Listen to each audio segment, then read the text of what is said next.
Perfecto, entonces vamos con la clase número 7. Vamos a compartir aquí la pantalla y vamos. Espín nuclear y magnetización. Esa va a ser la clase de hoy. Como les decía, algunas cosas ya fuimos mencionando y lo que interesa ahora es profundizar un poquito más.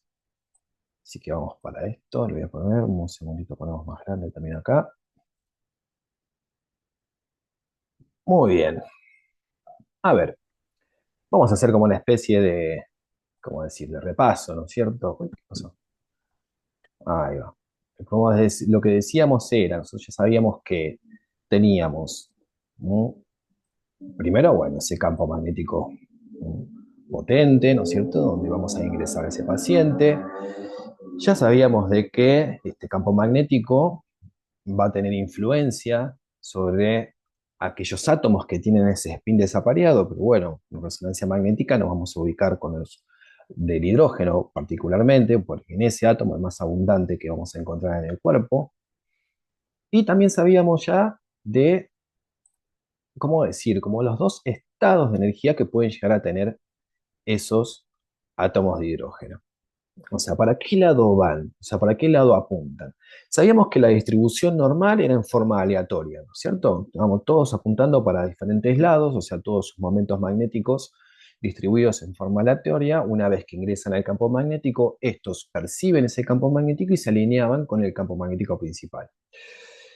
Decimos también de que hay lo que se llaman estas formas en las cuales podemos definir si un átomo tiene mayor energía o menor energía que otro. Vamos a decir de que, dependiendo cómo es su sentido, cómo se ubica ese átomo una vez que está bajo el campo magnético, y la posición en la cual gira hacia un lado por sentido horario, sentido antihorario o paralelo o antiparalelo, vamos a decir de que el estado antiparalelo va a ser el de mayor energía. La inmensa mayoría de todos estos hidrógenos se van a ubicar en estado paralelo. O sea, esa es la forma en la cual los hidrógenos sienten, o sea, mejor dicho, lo hacen en forma, como decir, sin gasto energético, ¿verdad? O sea, es la forma más cómoda para la inmensa población de esos hidrógenos es apuntar todos hacia un mismo vector y con el menor gasto de energía posible. O sea, en este caso, en paralelo. O podemos decir también sentido horario. No importa, cualquiera de las dos formas está bien. Va a haber algunos otros que van a tener un estado de mayor energía y se van a ubicar ya directamente en estado antiparalelo. Pero entonces, ¿qué es lo que va a pasar ahí? Vamos a tener una población muy grande, mucho más grande de paralelos que de antiparalelos, o sea, con mayor energía. Entonces, estos se van a cancelar entre sí y solamente va a quedar un vector apuntando, ¿no?, a ese campo magnético, ¿no es cierto? Siguiendo esa dirección de ese campo magnético en donde los hidrógenos están en su estado de menor energía, o sea, en paralelo, todos apuntando ahí.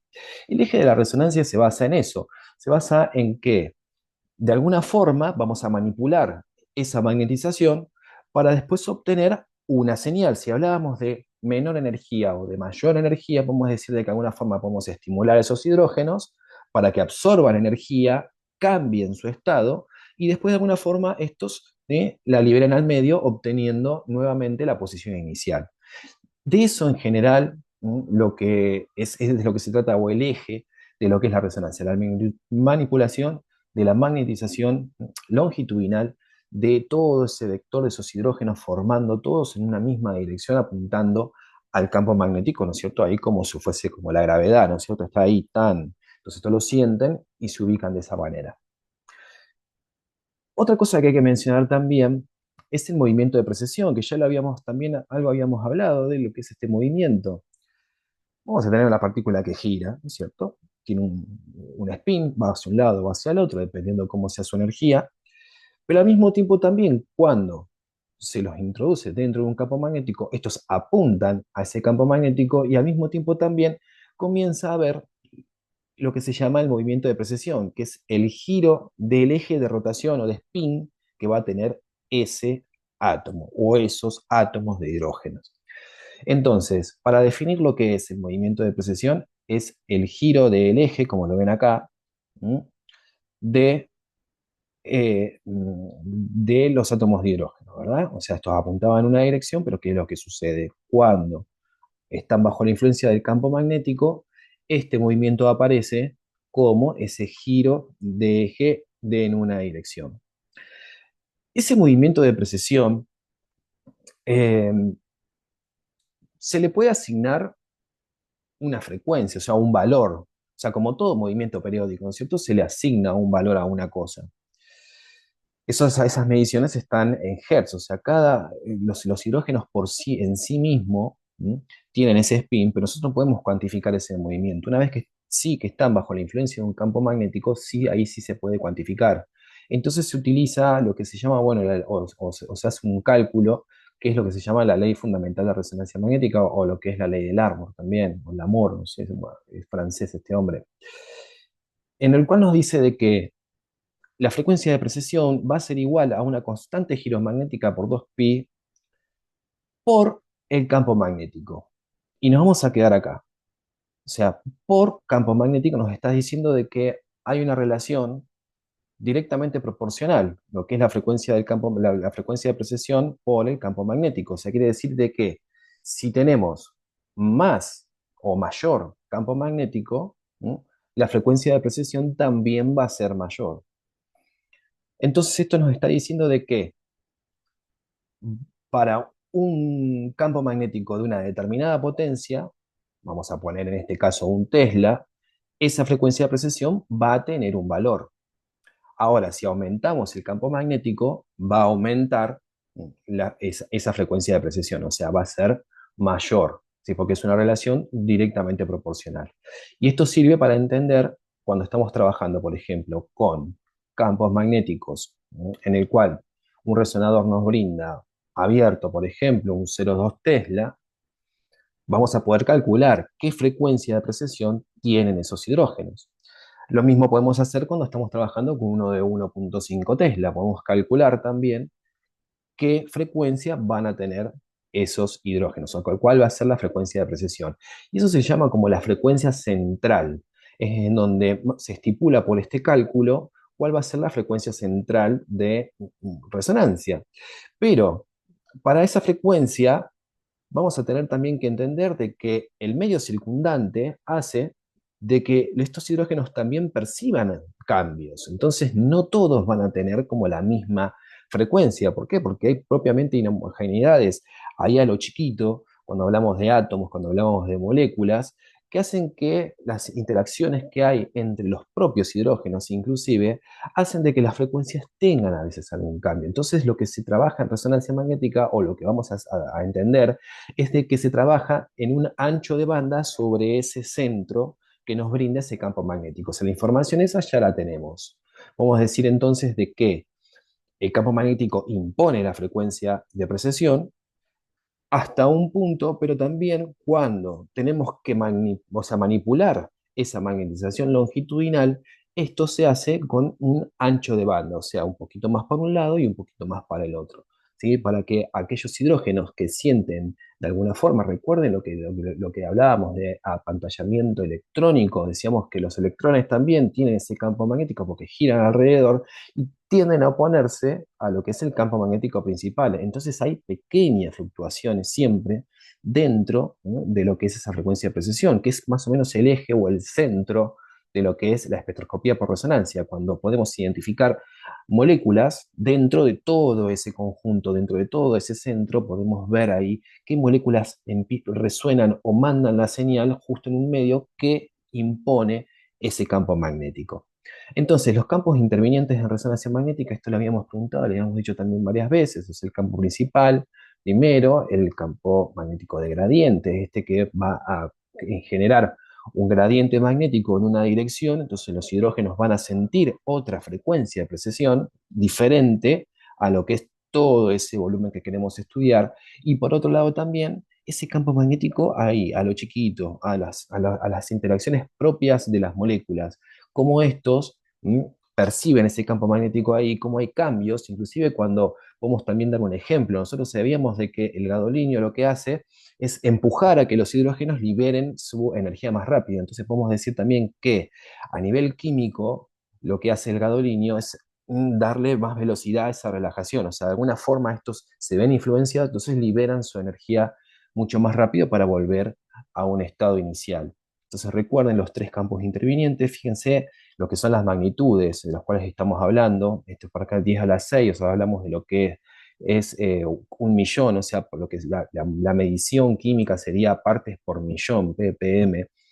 Es algo muy, muy chiquito, ¿sí? Pero bueno, se puede cuantificar, se puede medir e inclusive, bueno, en la práctica obviamente lo tenemos, se pueden sacar informaciones de qué moléculas están dando vueltas ahí en ese lugarcito, ¿no? Y qué hace que, bueno, se puedan sospechar algunas cosas, bueno, pues ya vamos a llegar a ese tema. Pero recuerden estos tres campos como parte fundamental. Después también podemos decir de que están estos campos magnéticos de lo que serían las propias comunicación que hay entre los equipos, ¿no es cierto? O sea, cuando tenemos la bobina por un lado, al mismo tiempo también se utilizan campos electromagnéticos para la comunicación, o sea, de poder sacar, extraer esas señales de algún lado, traspasarlas y poder ponerlas en una imagen, o sea, lo que es la digitalización de una imagen. Pero bueno, en este caso vamos a enfocarnos en esos tres. Entonces, volvemos a lo mismo. ¿Mm? La sumatoria de los núcleos de hidrógenos orientados van a hacer de que todos estos hidrógenos queden puestos hacia un lugar, apuntando ese campo magnético. A eso se lo va a denominar magnetización longitudinal. Que ahí viene lo que ya sería, o vamos a empezar a ver un armado de secuencias, o sea, cómo esa magnetización longitudinal a todos esos hidrógenos apuntando a algún lugar se los induce con energía para que estos reaccionen y hagan lo suyo, ¿no es cierto? Tomar energía y después devolverla al medio.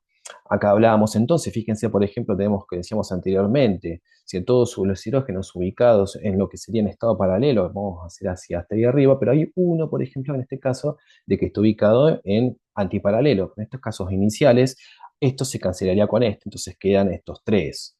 Vamos a decir esto, o sea, se van cancelando entre sí, generando solamente ese vector en una dirección. Para los hidrógenos, la frecuencia de precesión a un Tesla es igual a 42,6 MHz.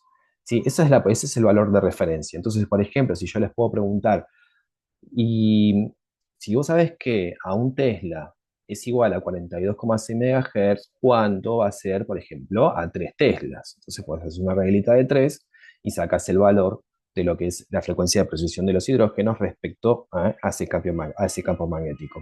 Siempre recordá de que el campo magnético es quien impone la frecuencia central de resonancia. La potencia del campo magnético es la que impone esto. Y recuerda también de lo que veníamos hablando de lo que la ley fundamental de la que fue la frecuencia de precesión es igual.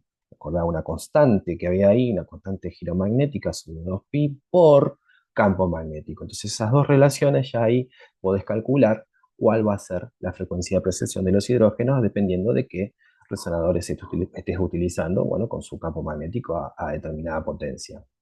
Entonces, al igual dice que las frecuencias iguales, bla, bla, esto de entrar en resonancia, donde lo que viene la palabra, ¿no es cierto? Entrar en resonancia. Vamos a decir de que la resonancia como fenómeno físico, como dice aquí, es la capacidad que tiene, por ejemplo, un sistema de poder transmitir energía a otro sistema sin pérdida de energía de por medio, en el medio. O sea, puede inducir un sistema a que el otro también absorba energía y la libera al medio.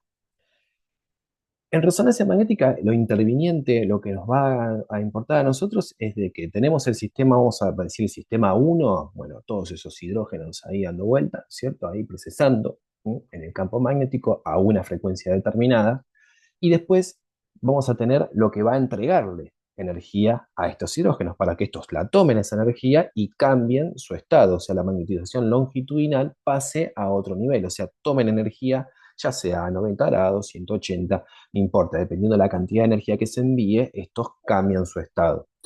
Y después, bueno, lo que es la liberación de esa energía, cómo estos hidrógenos después liberan la energía al medio. Pero bueno, para volver a lo que es la resonancia en sí, voy a pasar vamos a dejar acá. Podemos decir entonces, mejor dicho, decíamos de los dos sistemas, hidrógenos por un lado y lo que es la radiofrecuencia por el otro. Vamos a entenderlo también, hay otro ejemplo que podemos mencionar. Un diapasón. Por ejemplo, un diapasón como es una herramienta, ¿no es cierto?, de que tiene una frecuencia propia característica de ese objeto que hace que vibre a una determinada frecuencia. Entonces, si nosotros golpeamos un diapasón de estos que se utilizan para poder afinar instrumentos, este va a vibrar a 340 Hz.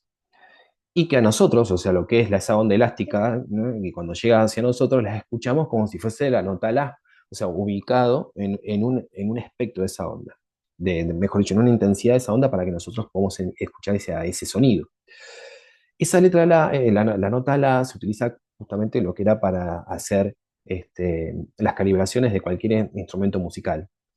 Entonces el diapasón vibra esa frecuencia. Pero vamos a decir también que tenemos otro. Entonces vamos a transmitir o vamos a entregarle energía a uno.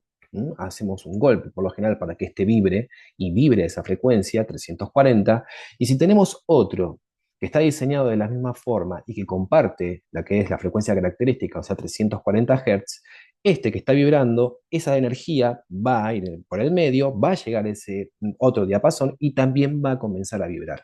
Eso se le conoce como el fenómeno de resonancia, cuando un sistema, ¿sí?, excitador excita al otro. ¿Por qué? Porque ambas frecuencias son iguales. Entonces podemos decir también de que si a un Tesla es 42,6 MHz, la radiofrecuencia, para que puedan estos hidrógenos absorber, tiene que ser igual. Entonces, ¿cuál va a ser la energía que se le va a brindar y la frecuencia que va a tener esa energía electromagnética? Va a ser también 42,6 a un Tesla, ¿no es cierto? ¿No? Entonces, ambas frecuencias tienen que coincidir para que de un sistema pase hacia el otro y no haya gasto de energía y al mismo tiempo también este absorba esa energía y la libere al medio. Ejemplos de resonancia tenemos un montón, inclusive han habido algunos, por ejemplo, estudios en los cuales la música en diferentes sitios con ¿cómo es algunos sonidos son capaces también de hacer que los edificios circundantes que estén alrededor, o sea, esas vibraciones también entren en resonancia, entonces se amacaban los edificios acorde, digamos, a esa música. Por eso a veces también se utilizan este tipo de situaciones, o por ahí a veces también se prohíben ciertos niveles para que justamente los edificios que estén al lado no se amaquen, o sea, esta transmisión. Después también hay otro que es como más, ¿no?, sería un mito, vamos a decirle así, de que cuando, por ejemplo, un ejército cuando pasa por un puente rompe en fila. ¿Por qué? Porque ese paso tan puede hacer que entre en resonancia el puente, ese puente empieza a vibrar, ¡tac!, se caiga ese puente. ¿Por qué? Porque toda esa energía que se está poniendo, la transmisión es óptima. Entonces, de eso se trata la resonancia como efecto físico. O sea, siempre la coincidencia de lo que son las frecuencias características y la transmisión de energía de uno al otro. Después, esto, ¿qué es este gráfico que está acá? Teníamos que, esto es que sería lo que es la magnetización longitudinal, en el cual cambió su estado, vamos a decir longitudinal, sería en este estado, vamos a decirle, y en este caso sería ya cuando tiene energía, ¿no es cierto? Pero ¿qué es lo que hace? ¿Qué nos dibuja acá este movimiento? ¿Por qué? Porque recordá que ese hidrógeno está girando. Entonces también lo que se hace son estos, como si fuese un trompo, ¿no es cierto? Va hacia abajo, pierde y después va hacia arriba. Bueno, ese movimiento, ¿sí?, se lo describe o se lo llama movimiento de nutación, que lo ves acá. Este sería la magnetización y cuando va hacia el medio dibuja como una especie de espiral. Si lo ves así de arriba, si no, si lo verías, digamos, en plano, lo verías así primero y cada vez menos, hasta que llega una línea. ¿Eh? Pasamos entonces, vamos a decir ya como lo que es lo inicial para lo que son después los armados de la secuencia. Es decir, bueno, a ver, ¿con qué o con cuánta energía se trabaja en resonancia magnética como para que estos hidrógenos la tomen y después nosotros podemos hacer algo con esa absorción de energía? Entonces vamos a decir de que se envían pulsos de radiofrecuencia a valores que respectan como valores numéricos en ángulos. O sea, 90 grados, vamos a decir de que tiene la suficiente energía como para que esa magnetización longitudinal, o sea, ese vector longitudinal, pase a 90 grados. Después también vamos a decir que hay un pulso inversor, o sea, que invierte el estado ese inicial. O sea, estaba de un lado, cuando se da tanta energía, como en este caso 180 grados, hace que la posición sea totalmente hacia el otro lado, ¿cierto? Un giro de 180 grados, o sea, tiene más energía todavía, entonces por lo tanto el plano es mayor. Entonces la absorción de energía se lo denomina excitación nuclear. Pero ahora está bien. ¿Qué más falta? Ahora ya sabemos de que absorben energía, 90 o 180, por ejemplo, que es suficiente energía capaz de poder tumbar esa magnetización o en su efecto invertirla. Después también, esto se los voy mencionando, hay formas también de entregar menos cantidad de energía, pero sucede exactamente lo mismo. Vamos a decir de que se puede entregar, en vez de 90 grados, se puede entregar, por ejemplo, un 10 grados. Entonces hace que la magnetización se corra, se desplace solamente 10 grados. Los hidrógenos van a hacer exactamente lo mismo. Cuando ese pulso de radiofrecuencia se apague, ya no esté, estos hidrógenos van a liberar esa energía y van a volver otra vez a lo que sería la horizontal. Entonces, o mejor dicho, la vertical. Pero ¿qué pasa? Sucede exactamente lo mismo. Estos absorben energía a ese ángulo y después la vuelven a emitir, ¿cierto? O sea, tenemos la misma forma en la cual se puede enviar energía y esperar después la emisión o el pulso de radiofrecuencia de resonancia y independientemente del ángulo. Para ángulos de 90 y de 180, en general, así en línea general, se utiliza para lo que son secuencias spin-echo o secuencias de inversión, IR, cualquiera que terminen en IR, por ejemplo, FLIR, STIR, se utilizan pulsos de 180 grados. Y los de 90 y de 180 para lo que son secuencias spin-echo. Después para pulsos menores, o sea que decíamos de más chiquitos, 10, 5, 15, 20, 30, podemos decir que se utilizan en secuencias eco de gradiente. Entonces estas secuencias son independientemente más rápidas. ¿Por qué? Porque esa liberación de energía también va asociada a un tiempo, ¿no? O sea, absorben energía, cambian su estado y después esa liberación de energía se asocia a un tiempo. Entonces justamente lo que vamos a hacer en resonancia es observar cómo se comporta ese plano, ¿cierto? O sea, ¿qué parte queremos decir? Bueno, a ver, vamos a ver cómo los hidrógenos devuelven energía, sí, pero vamos también a ver cómo al mismo tiempo también se desfasan entre ellos. O sea, hay algunos que vienen más rápido, otros que vienen más lento. En el caso de las secuencias ecodegradiente, son más rápidas porque justamente se utilizan menos rangos de energía y al mismo tiempo también hace de que sean secuencias un poquito más ruidosas, que tengan, o sea, más que ruidosas, que sean más susceptibles a cambios magnéticos.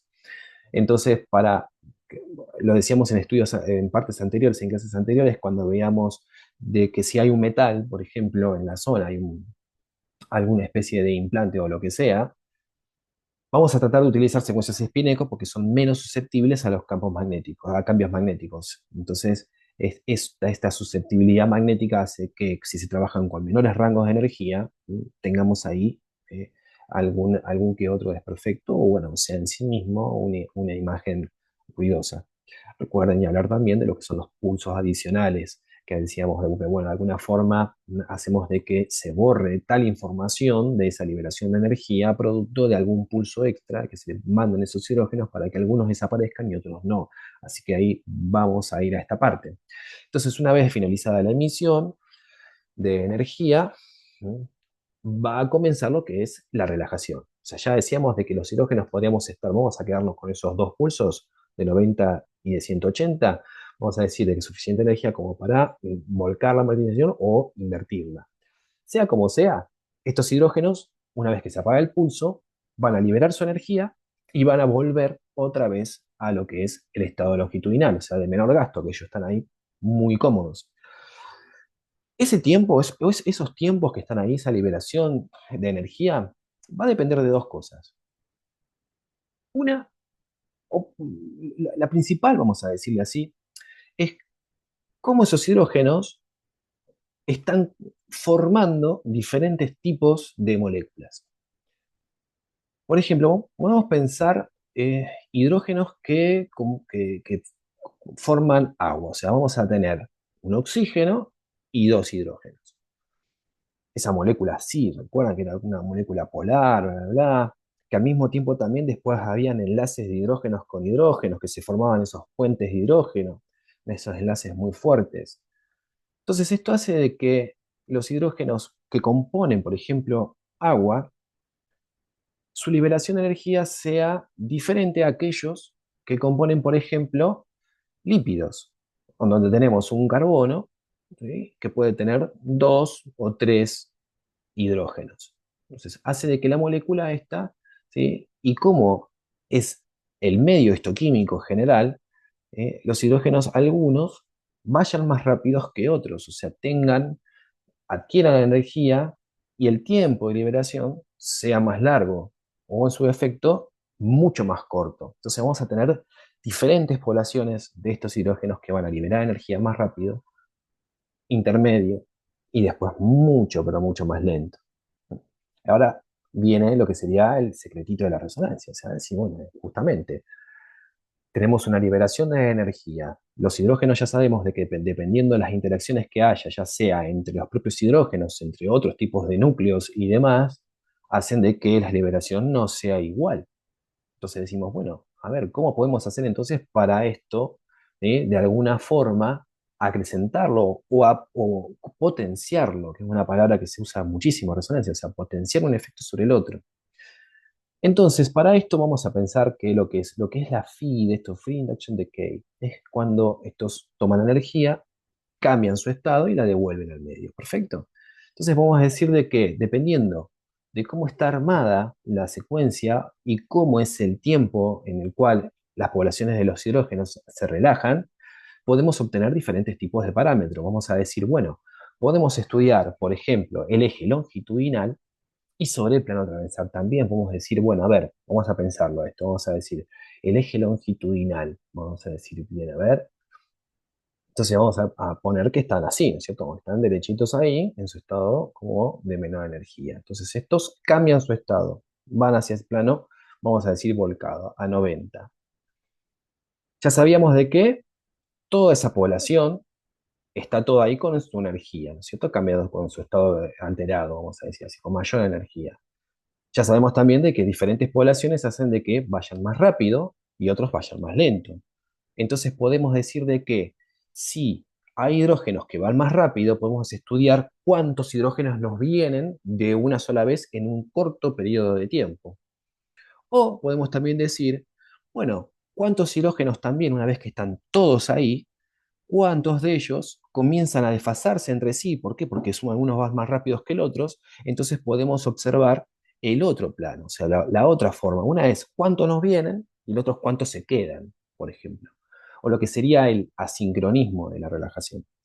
Ahora, este T2 estrella que está acá, esta estrellita que ven ahí, siempre lo mencionamos como una secuencia importante para estudios del labro, inestabilidad articular, hace de que esta secuencia sea una secuencia, vamos a decirlo, pura, en el cual no hay pulsos intervinientes en el medio, en lo cual la información T2 solita es una información corregida y una T2 estrella es una información sin corregir. Esto lo vamos a entender un poquito mejor cuando veamos diagrama de secuencias. Pero ¿qué es lo que hay? Lo que importante de esto es que el valor T2 es una variable que podemos estudiar, y el valor T2 estrella también es esa misma variable, pero sin correcciones. O sea, es mucho más sensible a los campos, a los cambios que hay en ese campo magnético ahí, a lo chiquito. Entonces, vamos a dar un ejemplo. Pulso de radiofrecuencia de 90 grados hace de que justamente todos estos vayan a 90, se apaga ese pulso y comienza la liberación de energía. Entonces, una imagen, por ejemplo, potenciada en densidad, es la que la intensidad de la energía es directamente proporcional a la cantidad o a la densidad de núcleos de hidrógeno. Esto quiere decir de que cuando tenemos o queremos hacer una potenciación en densidad protónica, vamos a estudiar aquellos hidrógenos que tienen una liberación de energía más rápido, pero al mismo tiempo también un, ¿cómo decir? Un tiempo suficiente como para que empecemos también a ver otros hidrógenos también que están en otras poblaciones que siguen teniendo su energía, pero también la comienzan a liberar. Entonces, un tiempo de repetición suficientemente largo para que la magnetización se restablezca, o sea, vuelvan todos a la posición inicial. Entonces ya empiezan a entrar estas partes, lo que son pulsos de 90 y después tiempo de repetición. Tiempo de repetición vamos a entenderlo como es de un pulso de 90 inicial, estos vuelcan la magnetización y después está el otro pulso de 90 grados. Eso se lo denomina tiempo TR. Y aquí tenemos, por ejemplo, bueno, justamente un ejemplo de lo que es una secuencia clásica, básica, digamos, en los cuales el tiempo de repetición es igual a 2500 milisegundos, entonces nosotros tenemos una determinada cantidad de tiempo bastante importante como para poder observar hidrógenos que nos vienen y además también discriminar esa población que todavía sigue estando ahí con su energía.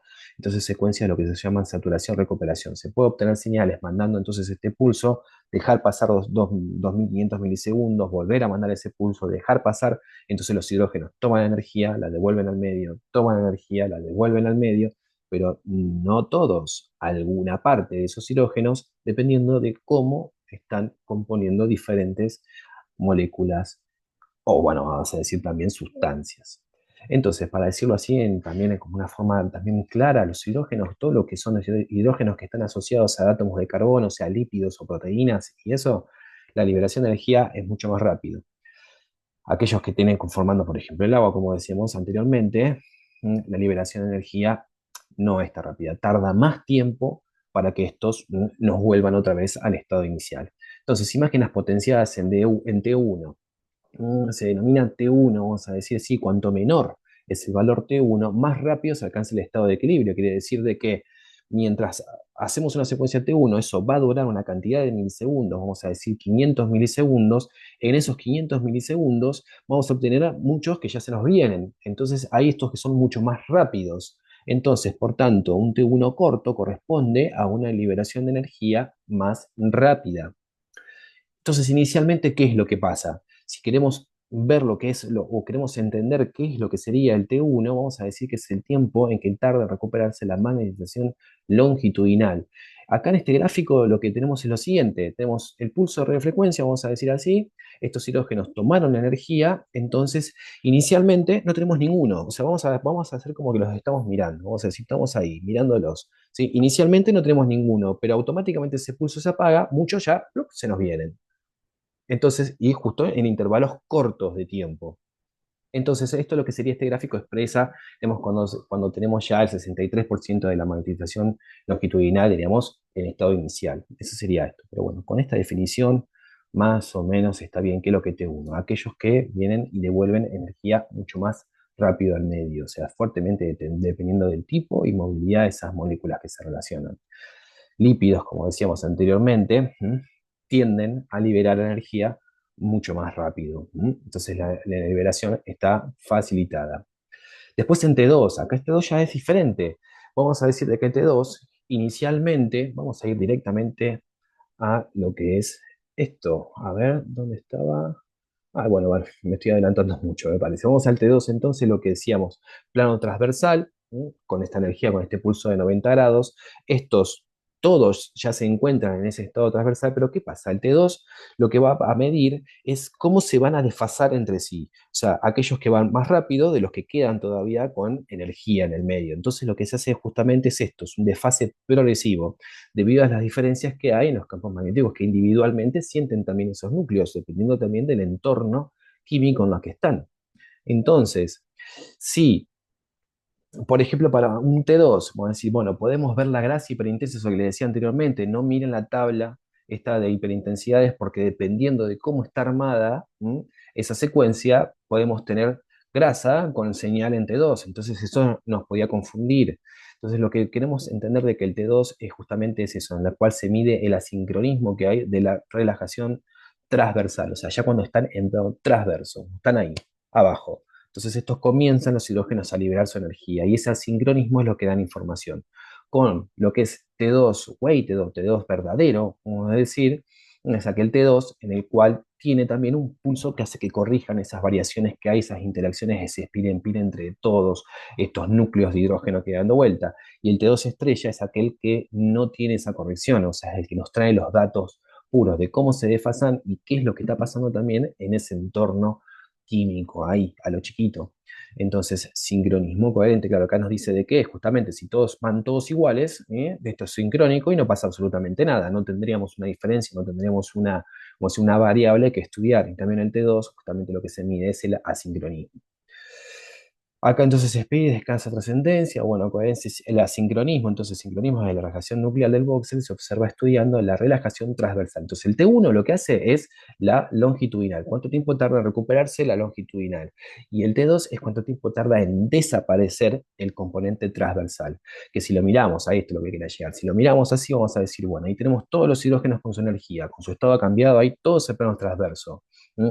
Inicialmente los tenemos a todos, como vemos acá. Tenemos todos los hidrógenos ahí. Y después comienzan a desfasarse entre sí. Esto tarda una cantidad de tiempo. Entonces, más o menos, ¿cuánto es ese tiempo? Más o menos el mismo valor, 63%, bueno, un decaer hasta un 37%, bueno, que es la resta de todo ese tiempo en general. Entonces, por tanto, T2 nos indica el asincronismo de los núcleos del voxel durante la radiación debido a las influencias spin-spin aleatorias que dependen de la composición y estructuras propias del tejido. Me parece un tanto chinesco, pero de esta manera podemos entender de que son dos variables diferentes que cada una, mejor dicho, suceden en simultáneo, y lo que hacemos en resonancia es potenciar una sobre la otra. Vamos a decir, vamos a tener interés sobre de una de estas variables, y en el T2 vamos a tener interés sobre otra variable, o sea, por lo que es la magnetización longitudinal por un lado, cuántos hidrógenos nos vienen a ese plano longitudinal, y al mismo tiempo después con el T2, cómo es el asincronismo de la relajación cuando están en plano transverso, o sea, el tiempo que tardan en desaparecer componentes transversales de estos hidrógenos. Así que bueno, ahí más o menos terminaron. Espero que quede claro esto. Si no, por favor, me dicen o, bueno, o me preguntan o lo que sea. Les sugiero una repasadita para después, para quedarlo claro, pero siempre más o menos es esto. O sea, de cómo son estas dos variables, esto hay que entenderlo bien, qué significa cada una de esas dos variables, y al mismo tiempo también, bueno, qué es lo que mide cada una. O sea, T1 va hacia lo que es el componente longitudinal, cuánto nos vienen rápido, y el T2, el componente transversal, cuánto de tiempo tarda en desaparecer ese componente transversal. O sea, dos formas diferentes de poder observar como decir un mismo fenómeno en el cual hay una absorción de energía, un cambio de estado y después una liberación de esa energía al medio. Dos variables que ocurren en forma simultánea. Así que bueno, espero que haya quedado claro. Cualquier cosa me escriben. Bueno, obviamente que no terminamos la clase, si vamos con la primera parte, queda un minutito nomás, un minuto 30. Así que lo que vamos a hacer ya es el corte, a menos que tengan algo para decirme. Y vamos ya a lo que sería la segunda parte de la clase. Ahí tuve como, o sea, me retrotraje, porque yo quería empezar ya con lo que eran los protocolos de neuro, pero como veníamos de pelvis, veníamos de todo eso ahí, vamos a enfocarnos ahora en pelvis. Así ustedes también ya tienen ese material y lo pueden leer. Esto obviamente ya se va a subir. La otra parte de pelvis también que quedó en el medio, que esas no se las compartí porque faltaba todo esto otro que vamos a ver ahora en la otra parte. Y después, Raúl, si no alcanza el tiempo, bueno, hacemos lo que son los protocolos de neuro para la clase que viene, o sea, la clase número 8. ¿Eh? Así que bueno, chicos, voy a desconectar acá. Hacemos la parte, bueno, que pase más o menos unos 10 minutitos para la grabación y nos volvemos en un rato. Así que bueno, desconecto.